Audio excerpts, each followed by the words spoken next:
সুন্দর একটি জীবন নষ্ট করার জন্য একটি ভুল ডিসিশনই যথেষ্ট। আমি শান্তি খুঁজে বেড়াই, আর দুঃখ আমারে খুঁজে বেড়ায়। আমি শান্তি খুঁজে না পেলেও দুঃখ আমায় খুঁজে ঠিকই পেয়ে যায়। রাগকে মনে জায়গা দিলে সম্পর্ক নষ্ট হয়, অভিমানকে মনে পুষে রাখলে দূরত্ব সৃষ্টি হয়, কিন্তু সব ভুলে ক্ষমা করে দিলে প্রতিটি সম্পর্ক স্থায়ী হয়। বাঁচতে হলে হাসতে হবে, হোক না সেটা মিথ্যে হাসি।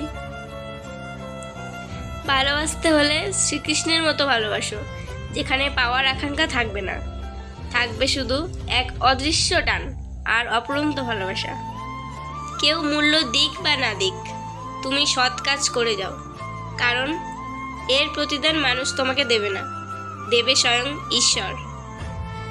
যাকে কখনো পাবো না, আমরা তাকেই ভালোবেসে ফেলি।